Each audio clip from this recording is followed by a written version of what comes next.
Welcome to Excel Beyond Boundaries, episode 45 with Robyn Riedlinger, a global speaker and entrepreneur, founder of Signature Talk, and creator of Speaker Connect. Thank you for joining me today. Oh, thanks, Jonathan. I appreciate it. Happy to be here.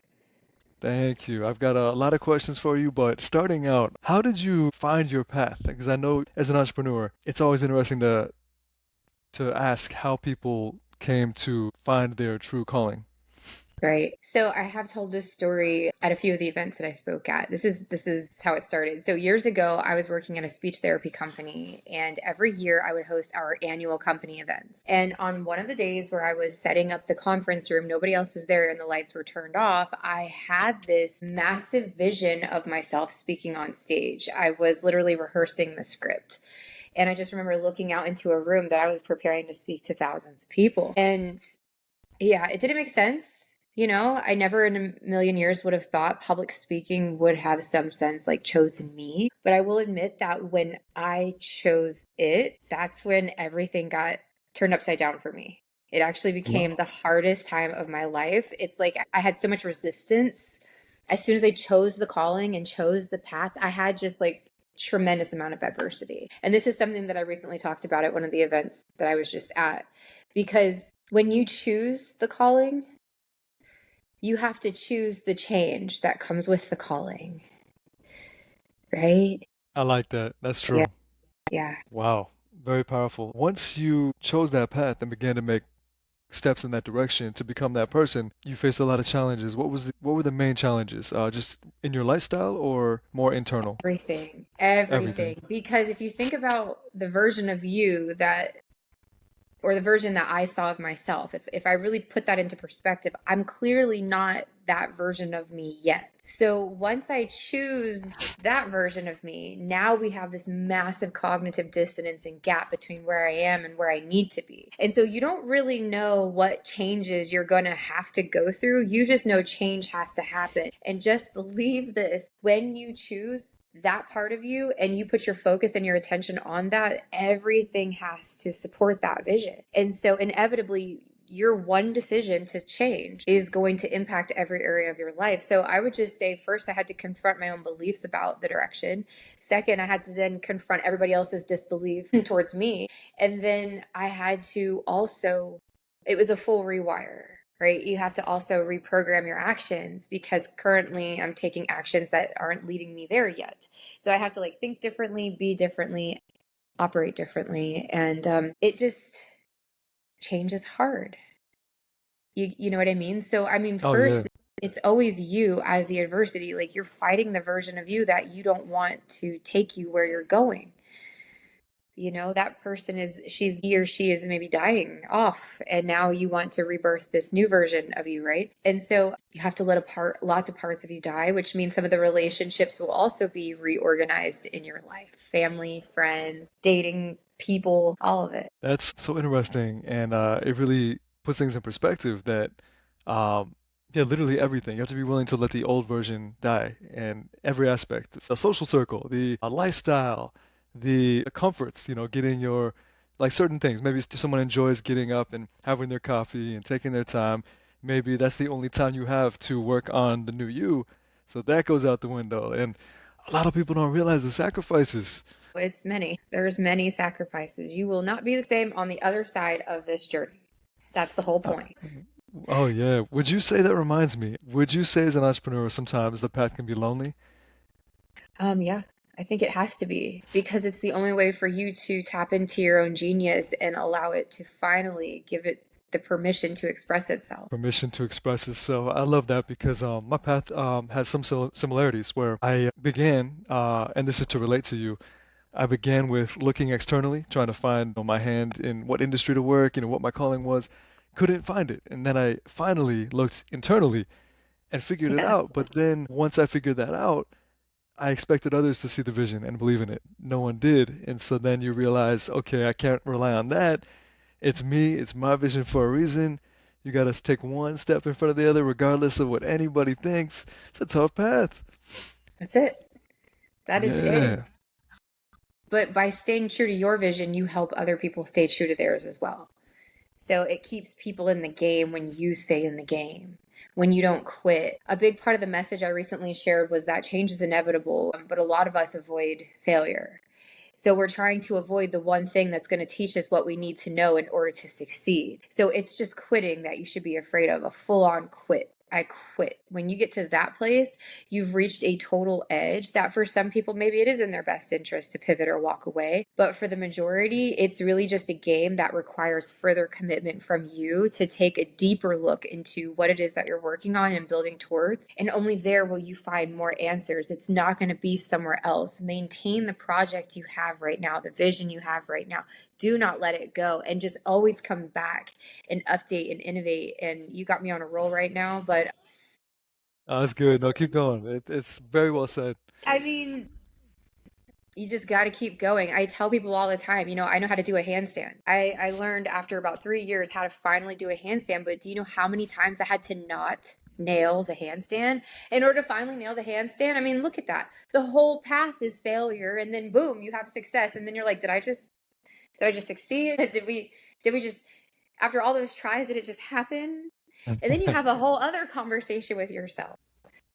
That one feels completely different because it's like, I think I just achieved it after all this time. It's like I stuck it. And then your brain has to adjust to your own success. That makes sense. Yeah, that is very well said, by the way. That really puts things in perspective. What is your fundamental why? What drives you? Because of course you have to be very motivated and have the discipline to support that. What drives me is this stubborn desire to have everything I want in this life. If I can see it, I truly believe this. Like what is it? If you can see it, you can be it. How's that quote go? Do you know how that one Uh, goes? oh, If you I, dream it. If you dream it, you can achieve it. that's the one. That's probably the one. I think there's But different yeah, variations of it. yeah, that's the one. But that's it. And I actually do believe that. I didn't see it for no reason. So I'm either seeing it as a glimpse at something, as a projection towards something. Otherwise, I wouldn't be guided on this path. I'm not doing anything out of no intention. I'm doing it because I chose a calling, which means I have to follow God. Yes, that's so true. I do So you believe that. don't, yeah, go ahead. Sorry. Oh no, I was just gonna say everyone has their own path, and I feel like when you learn to follow your heart, it guides you down your path. There's a book called Into the Magic Shop. It doesn't have anything to do with magic. Have you read that book? No. Oh, it's so good. It's about a neurosurgeon's account of how he figured out the brain sends more signals to the heart sends more signals to the brain than the brain does to the heart, and how to follow your heart. And so it just reinforces that message. It's amazing. But have values. Because you could follow Ah, your heart and yes. be like, oh God, what just happened? And then, it takes you 2 years to get back on track. Yeah, be careful with that. You need to follow your heart, yes, but then at any time that something overrides your value system, you got to be able to, That's true. Have those values and principles. No, that's true. hell yeah, that's what it's all about. Oh yeah. So I'm curious. I know we spoke a little earlier about I had asked you personality type because I saw the structure that you built, and it's fascinating. And you said INFJ. Is that correct? That is what I think I am, but you have to understand that I don't believe fully in these types of ways of thinking. I think if we ever want to change or be something else, we have the ability to do that. So Definitely. I took that assessment probably like 10 or 15 years ago, and I do believe I had an INFJ as the personality type. Stuff is fascinating. I think it's cool how everyone's wired so differently. For sure. Yeah. S- So I wanted to ask with the industry that you're in. Well, actually, before I get to that, to kind of bridge the gap. So you saw what you wanted to do, and then you started working towards it, faced a lot of adversity. How did you start setting up speaking events, or what was the next step along that journey, would you say? So once I had the vision of myself, I ended up trying to start my own business in operations, actually. And I failed because I didn't know how to sell. And I was stuck in fulfillment. And so I ended up having to put my resume out there, which I told myself I would never do, but I did. And I got my corporate job, which then they paid for my college tuition. Obviously, I wasn't running a business at the time, but I was assigned to really large IT projects and I was facilitating, but the dream kept coming through. And so when I went to my manager to tell her, like, I love what I do, I know I've been promoted here recently and all that good stuff, I said, I keep getting called to public speaking. Like, what do you do with something like that? And thank God she was awesome because she gave me my first opportunity in corporate. From there, I'm just moving really quickly through the bullet Oh points yeah, here. you're good. But like from corporate, I was deciding between an MBA or joining mastermind programs. I ended up getting into a lot of mastermind programs. That was really challenging for me because they think and do things a little bit differently than I was prepared for. And from there, I just started to slowly take my power back. This has been such an interesting process because we can very quickly delegate our power to somebody we think is better than us or more whatever than us. And so every time I would distance myself from where I perceived someone to be, not understanding the full picture or scope of where that person actually is, not just financially, not just in their business, but on a mental level, an emotional level, a psychological and spiritual level, I started to just have more compassion for people. And the compassion I grew for myself, grew for others, and vice versa. And I don't know, like my business has taken on many iterations at this point because I personally was also changing. So, a big part of my story, Jonathan, is I woke up back in 2024 in May after I was leaving my corporate job and everything, and I just decided to sell everything. I woke up on a Monday and said, I'm going to Wow. sell everything and I'm traveling the world. And in Whoa. doing so, I went on the deepest healing and spiritual journey to really understand what is blocking me and what is keeping me from achieving my own potential. If I have any mission in this life, the true answer is I want to achieve my personal potential. I want to feel my own personal power and wield it as good in this world. I really do. I want to tap fully into my own potential. And so I had to go further within my subconscious mind, my spirit, within like the cells of my body to understand what, like, number one, who am I? Number two, what's holding me back? Where do I need to still maybe accept or integrate in order for me to like get to the next level? And we unpacked a really powerful memory, which I'm not going to get into here. But once I understood this thing that happened to me in the past, it was like a dam broke. And I couldn't stop. My brain wouldn't stop. I was like, build, build, build, build, build. I couldn't stop building. I couldn't stop building. I was Wow. obsessed, but my body was lagging. And so I had this like major disconnect on the journey between my body and my mind. My mind just freaking took off because that's where the block was. You remove the block, you're going to take action, That's you know? But amazing. my body was like, hold on. That's cool though. It's a lot of Yeah. self-discovery. Oh, yeah.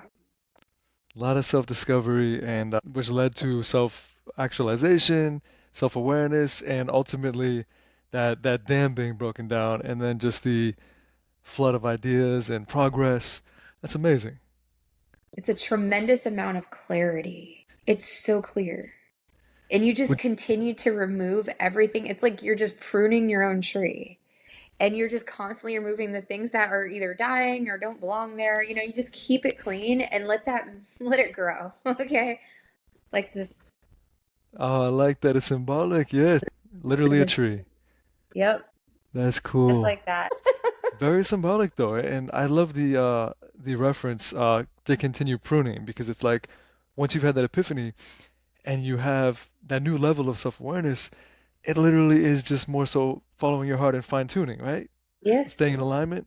Yeah, exactly. Uh, that's cool. Huh. So then, now that you're in the industry, not to leave such a deep subject, but I'm curious to ask, what is a current theme in today's industry, would you say?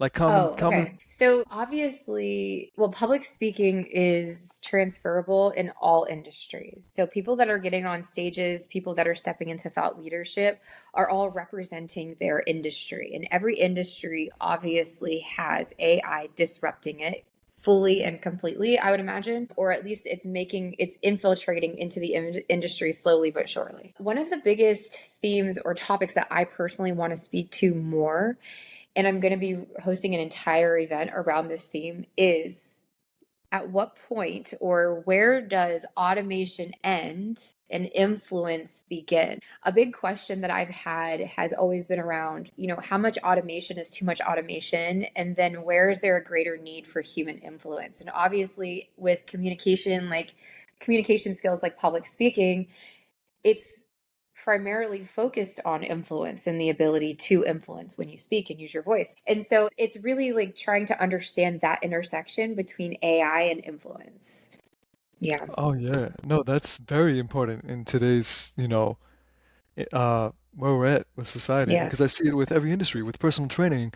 I'd hate to say it, but personal trainers are in trouble because you can literally say, what should I do today based on even my genome? Like for example, I uploaded my 23andMe into ChatGPT and I Okay. was like, what should I work out today? And it was like based on your blah blah blah genes, like literally personalized.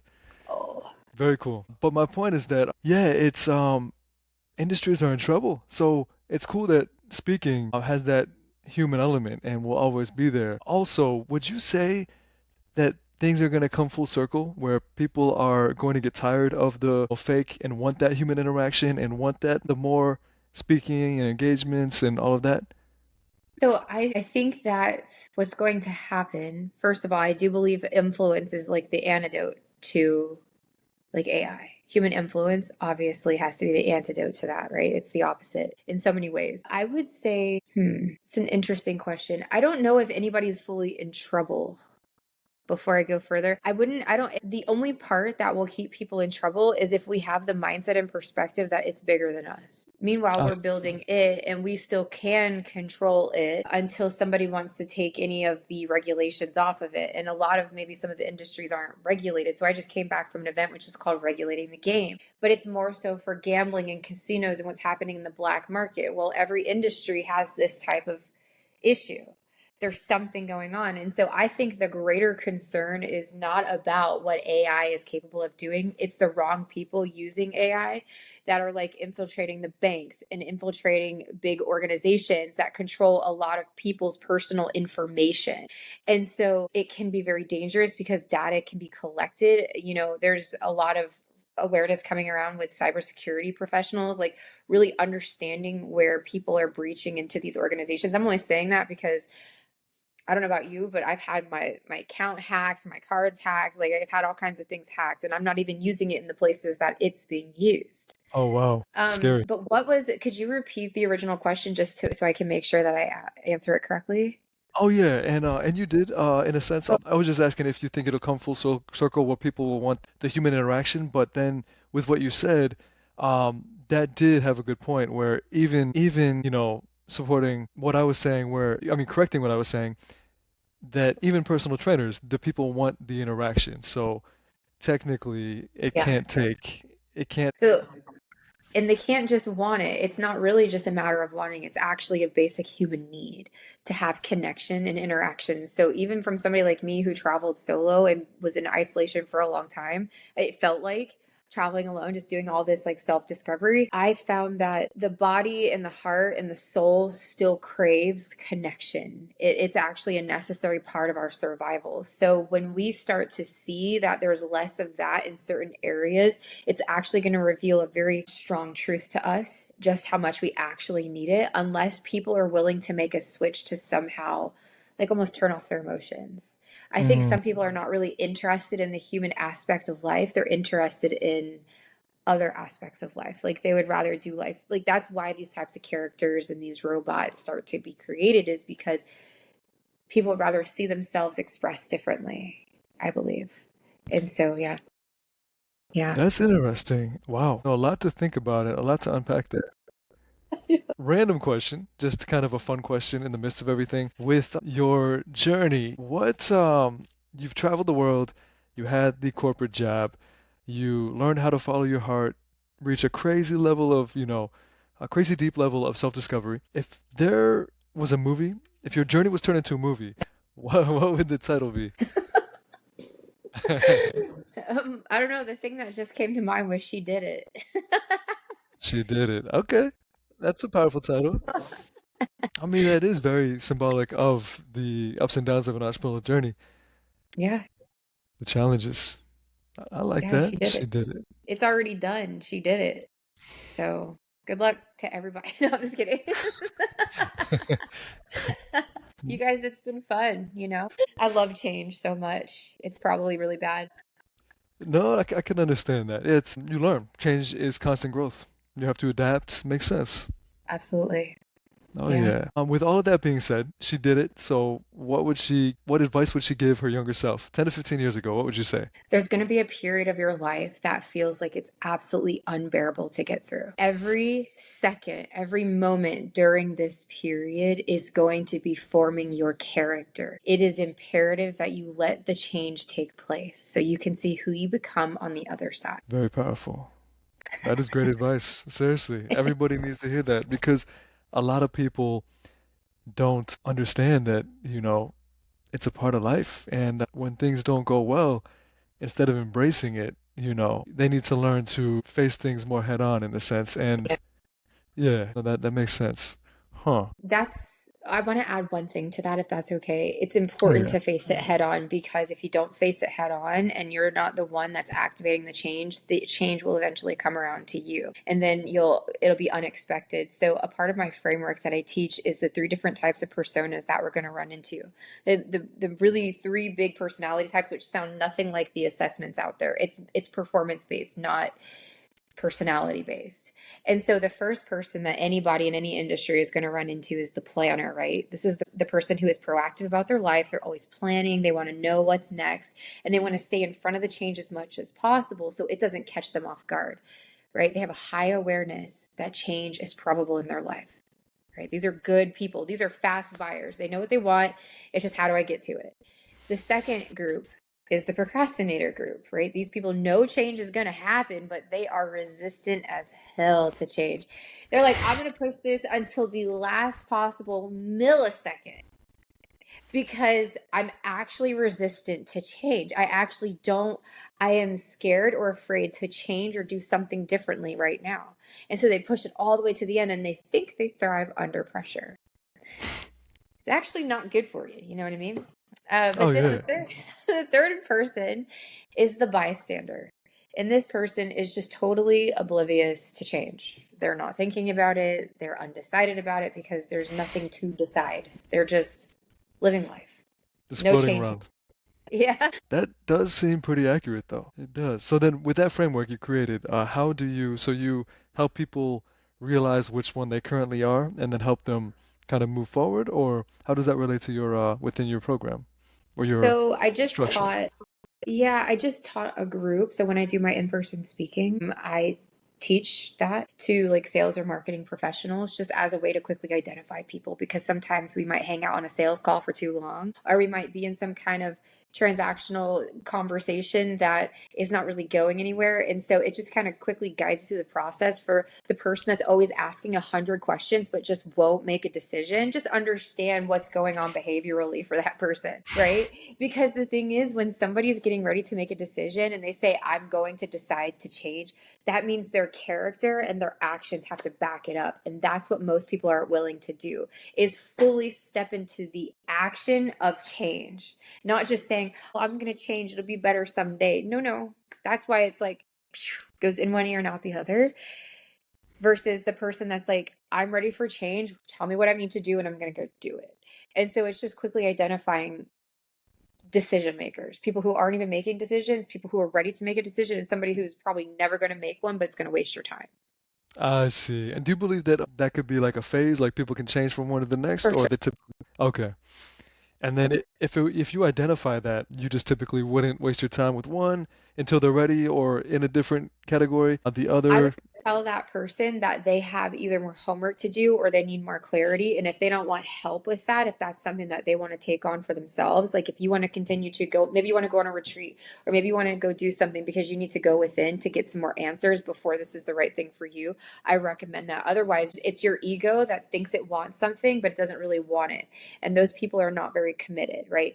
The people who it's not really just about my ego, it's not just about looking good. It's like, I feel I have a purpose here and a mission. Those people just come through differently than the person that's like, so my friend was talking about maybe doing this speaking engagement. It's like not direct and it's not clear. And are you I even doing see. it for you? So you got to make sure you're doing it for you because otherwise you're not going to be able to commit at the level or at the price point that it's at. That makes sense. No, it all comes together, and I like the way you created the system to identify that basically across any industry. That's yeah, very helpful for sure. If you had to describe your mindset in 3 words, what would they be? That kind of like segues right off everything we just talked about. My mindset. 3 words, three descript 1, 2, 3 words total. Yeah, like three adjectives basically. My mindset. My values. Okay. Maybe I can, okay, I'll try my Value. values. So Oh I yeah, that think works. personal freedom, that's 2 words, but That's freedom. fine. Always break the rules. The second one would be I was the one. I was the one that sneezed. That's funny. After you being concerned. He's like, okay. The second one would be integrity, and the third one would be freedom, integrity, and truth. Freedom, integrity, and truth. Okay. Yeah, Freedom, integrity, and truth. Freedom, because you want to live a life, you know, literally. you're true to yourself and free. Yes. Truth, because it has to be in alignment with who you are, following your heart. And then the Because last one, lying only gets you in trouble. okay, that makes sense. So, truth seeker, we tell the truth because otherwise it will come back to bite you in the beep. I need like a button. That's true. No, that makes sense. Those are good words. Those are Yeah, good thanks. words. And then, do you have any like daily rituals that you do, or are you more? Because you seem very structured. Like you get up, you read every day, bop, bop, bop, or you just kind of wing it. So, because I spent so much time taking information in, the past few years have been about creating with the information I have. So I'm very mindful of the input I receive at this time because I want to make sure that it's coming from a creative, like true source. And so once I wrap my mind around a particular subject area, I don't continue to read other people's perspectives as often. I know it's probably not the greatest thing, but I like to just take it in and then implement, apply, get rid of what doesn't work for me because I like to keep my minds clear. So my ritual would consist of I wake up in the morning, usually pretty early, and I always have coffee. I have to stabilize my nervous system. I have to fully allow my body to wake up. Around that time, I start journaling because information starts coming through as I like let go of the day before and I'm stepping into the new day. There's always information that comes through, and so I start documenting whatever it is. It's different every day, so I can't tell you what that looks like. Sometimes it's something personal, sometimes it's something for work, depending on what country I'm in. So, depending on where I'm at in the world, will determine if I have any kind of exercise or workout routine to go outside. And then I Okay, get to that work makes sense. and I Nice. listen to music. Yeah. Would you say you ultimately connect to a higher source in that time in the morning when you journal? So you get like almost message, information relayed? I connect to my personal source. That's what I find because I've gone through different belief systems to really figure out what works best for me when it comes to adopting higher God, this God. The God really is within us. And I do whatever I have to do to reconnect with my inner God, my inner guide. So that way, I'm leading from the right place, not from somebody else's like influence or direction. Oh yeah, no, I completely understand that. And I know most may not. I completely get that. When you can shut out the outside and get internal enough, it just flows. That's it. Oh yeah, it's a beautiful thing for sure. It's like an epiphany every time, Yep. for sure. How actually, I want to kind of relay off the travel. A little irrelevant, Okay. but I'm curious. How often do you travel to different countries? It depends. But so when I first sold my house, I immediately went to Costa Rica, and that was in 2024. And then I traveled for an entire year after that with the purpose to heal. I feel pretty accomplished in that area. Like I feel like we've really unpacked pretty much the depths of all of my baggage. So now that I'm clear on that and I can like no shame, Oh yeah, this year is more about traveling to speak. Now I get to travel for business. And so it's I not about a see. vacation. My life consisted of a lot of that because when you go to the right place, it feels like vacation naturally. But I'll be going to multiple countries. I went to Sydney. I came back here to the US. I'm going to London. I have to be mindful of the events that I do this year because it's a lot of work. And this feels more like a reaping kind of year versus a sowing kind of year. I see. So the seeds you planted, now it's time to more so let it flow and enjoy. Exactly. Nice. That's an Yeah. amazing feeling. Thanks. Yeah, we'll see how it goes. It seems like it's going well. That's cool that you're traveling frequently. We're hanging in there, Jonathan. Okay. I'm just hanging on. Okay. That's the best way I know how. I tell my friends all the time, it's like you go out on a sailboat and you just got to hold on because when the storm rolls in, you just got to, it's just going to, go. The boat's probably going to go like this a couple times. And then as long as it comes back up and you did not let go of that freaking boat, That's true. I mean, that's like sums up an entrepreneurial journey in itself, just hold on. basically. People don't understand, but yeah, that really sums it up. Yep. That's funny.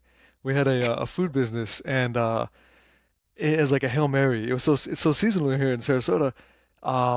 As a Hail Mary, I went up north to Illinois for summer season because it was our slow season. It was their busy season, and I was supposed to make enough to like have a room and like all kinds of things, and like nothing went as according to plan. And I Yeah. was like homeless for 4 months, like showering at the gym, and like yeah, it was crazy. So completely understand that.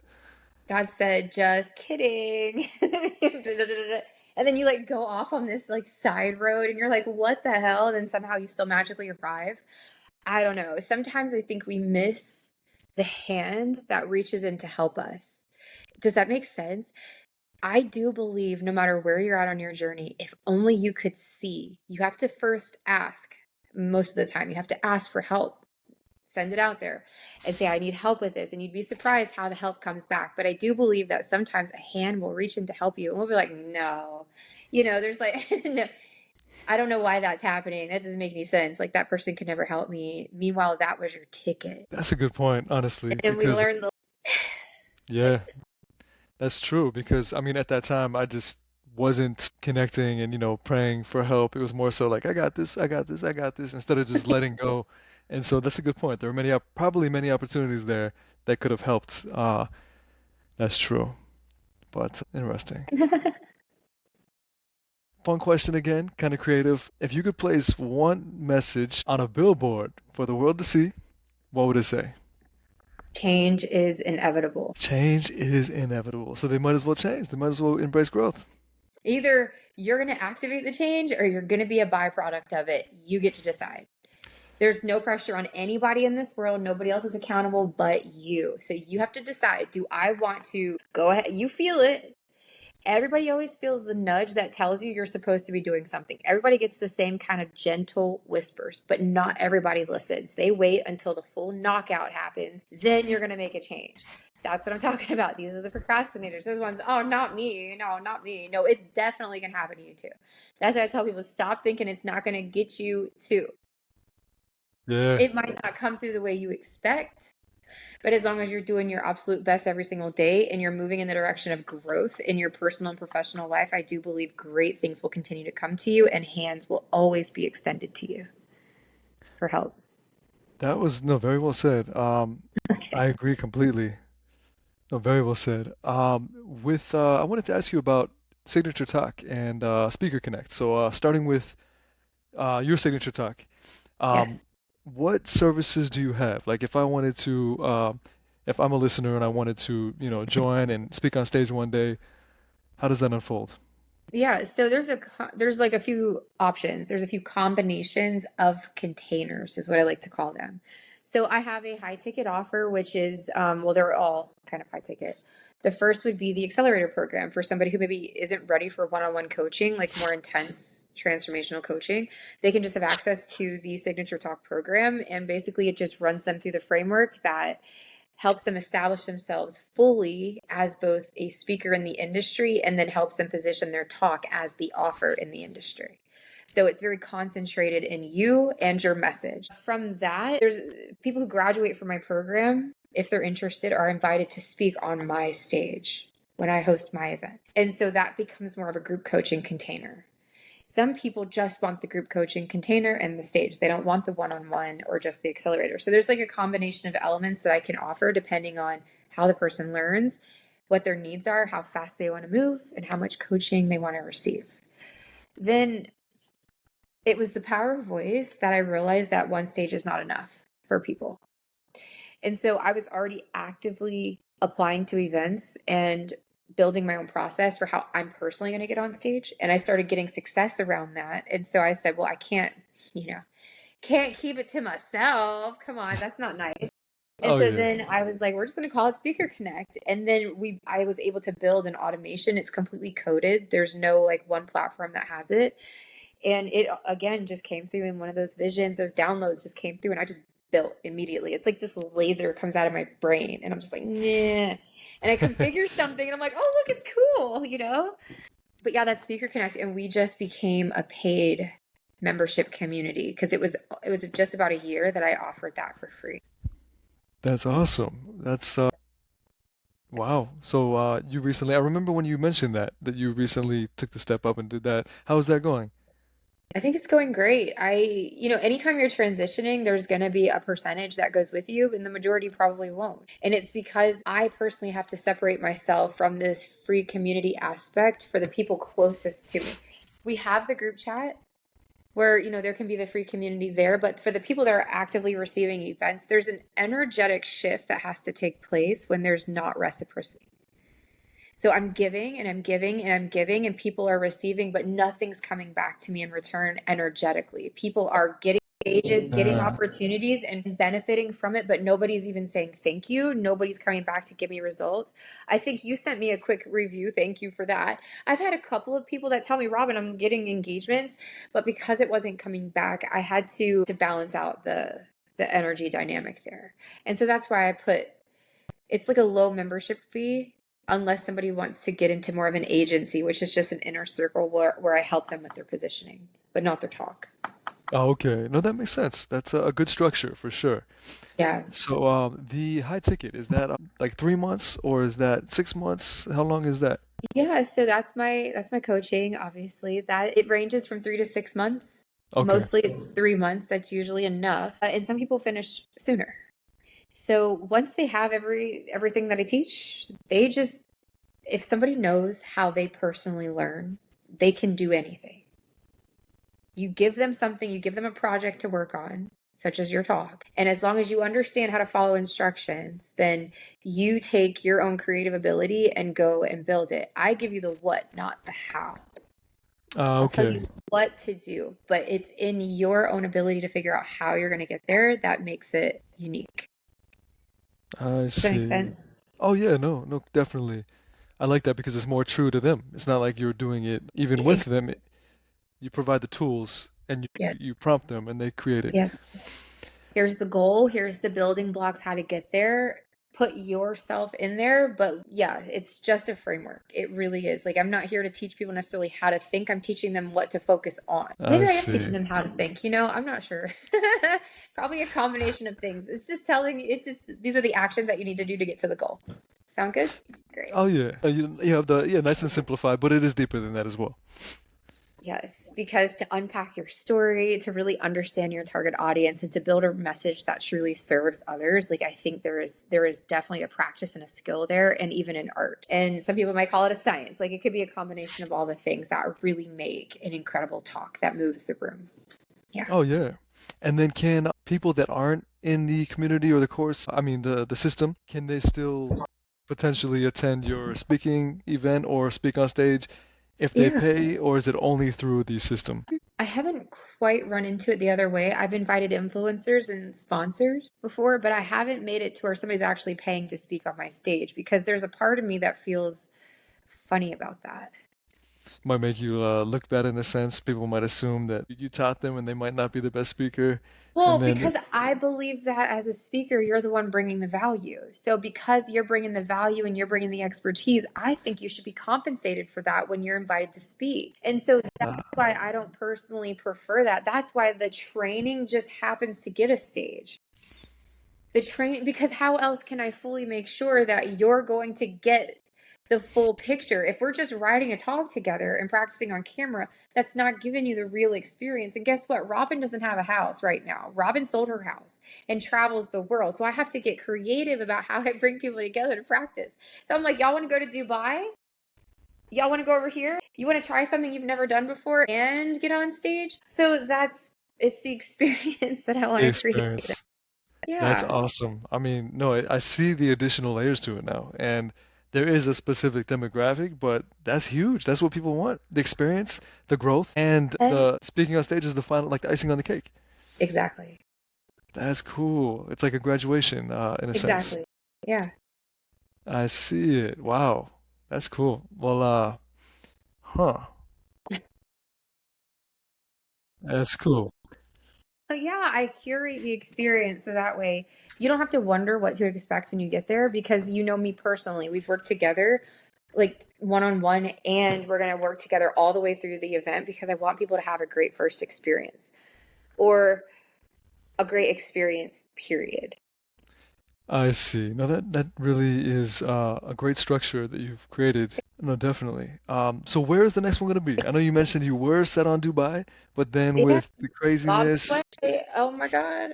What the hell? unfortunately. These children, these grown ass children, they come together and they're like, you know what? Let's just create drama.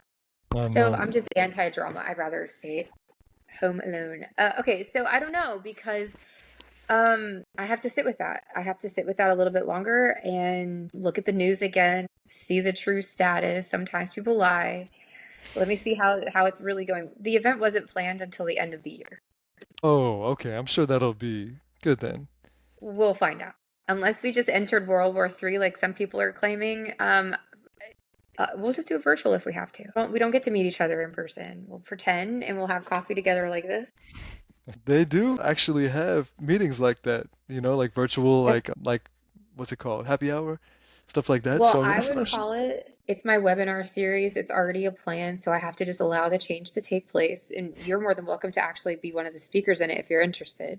So the wow. webinar series is technically a series of presentations where I bring speakers in and it builds towards the in-person event. So you might not speak at the in-person event, but you spoke in the series. So that way I can get more people who want virtual speaking experience and the in-person. Yeah, no, I appreciate that opportunity. I'd love to. Not to take away from, your episode, but just to interject for like 15 seconds, Sure. my wellness brand, I have something called Wellness Foundation and how everyone needs a wellness foundation. It's based on 5 pillars and all that. I was going to apply to TED Talk in the future, and I was going to work with you in the future too, prior to that, of course. So yeah, I'd love to, in the near future, for sure. Well, then I'll make sure to send you an invitation to be on that. Every rep you put in counts. That's my thing. So anytime you have a little pressure to build towards something and to present it, I just think that that's a great opportunity. Okay. Mm. Well, then, cool. That worked out well. But yeah, I have a couple more questions for you, and that's it. One is where can people find you if they're Well, I interested? I think know I'll tag your socials and your website. if people, yeah, my website probably has the information in a portfolio format for you to see all of the things that I do. My recommendation would be from there to decide what speaks to you the most from the website. Is it to work with me personally? Is it just have access to the program? Are you interested in speaking at the event? Or maybe you're somebody who just wants to receive event applications to your inbox and you don't really want any kind of human influence or personal touch. You just want to receive the events because you don't have time to do outreach. So my recommendation is always just go to the website, see what speaks to you, and move in that direction because it'll take you to the next step. Okay. And I'll Yeah. make sure to tag you on and everything. But last two questions actually. I squeezed in one more. So it's more so with lessons for people who are interested how to speak better because you're right, it applies in life across the board. Communication day to day, peers, work environment, what you're teaching is crucial. So, Yeah. this second to last question, officially this time, what are the biggest challenges people face when they're trying to become a better speaker, and how can they overcome that? The first one is trusting our voice. I think a lot of times we don't trust the mind voice connection, like the ability to just talk off the cuff. So like I just did an off, for example, like every time we start becoming like hyper aware of our defects in our speech. And instead of embracing them or using that as an opportunity, we kind of get hard on ourselves and we start to lose trust in our own voice. So there's one is that's an adversity or obstacle that a lot of people face is trusting it. Maybe in the past they spoke up at one point, didn't go too well. Maybe they don't get what they want when they speak up. So it's sometimes can be a barrier. It's also the way to getting everything you want. So you want to make sure you're building that relationship and trust in your own voice. Like you need that. It's a part of who you are. Second would be clarity around what they're actually talking about. So many people will go and they start talking and they just go round and round and round and it never lands. It never lands. Bring us back home. Land Okay? the plane. Please, when you're asked to answer a question or give a message, just make sure you always bring it back home. And that is all for No, I'm just kidding. Do you have another question for me? Not, yeah, one more. So Okay. not to ramble basically, not to like be someone that just rambles and it Yeah. just never one thing goes to the next and then like okay. Because you're dealing with people's time and their attention, which is their greatest resource. Make sure that you're filling that time and that space with something that's actually going to work and get them somewhere next, like, or take them to the next place. Don't just sit there and waste people's time because you need a soapbox. Get to the point. Why are you I there? What's your see. intention? Yeah, for sure. Land it, bring it home, however you want to say All it. right. And then last question is and then um and then I'll say bye. I'll do the little outro, and then it'll still chat room will still be open for a little bit. Okay. But I was gonna say, if I was gonna step on stage, if I were going to step on stage, what are three things that I can do to instantly be better? Like, posture or like projection. Like, I know you have some tricks. Practice presence first. If you want, how do I say this? I wrote this down actually recently. Present, in order to establish presence, you need to learn how to be more present. So you need Oh to really wow. practice being in the now. Speaking and leadership has a lot to do with the presence you carry, like when you walk into a room. And so if you want to have more presence, you need to practice becoming more present. I would say another thing, if you're thinking about getting on stage, is to put in more reps than you think is necessary your first few times until you figure out your way of drawing the message out, documenting it, practicing it until it becomes like a natural process for you. Some people are better when they write out the script first and then practice the script. Some people just channel information, so they record themselves first and then they take the transcript from that. I would say figure out which method and process works for you. And the third is going to be around slides. Your slides are just a prop. And so instead of making your entire presentation about looking at your slides, consider using the slides just as a highlighter or as an enhancer to the message you're presenting, because you are the presenter, you are the presentation, not the slides. I see. That was actually great advice. Thank you. Huh. I definitely can tell you put a lot of thought into that. Is that those are I've been through this a couple times, Jonathan, okay? Oh yeah, no, for sure. No, thank you for sharing that. You're welcome. Well, that concludes episode 45. Thank you so much, Robin. I appreciate it. Thank you. I appreciate you. And I'm so happy that we were able to go through this story, this dialogue, and I hope that I was able to help somebody today. Oh yeah, no, a lot of value for sure. Thank you.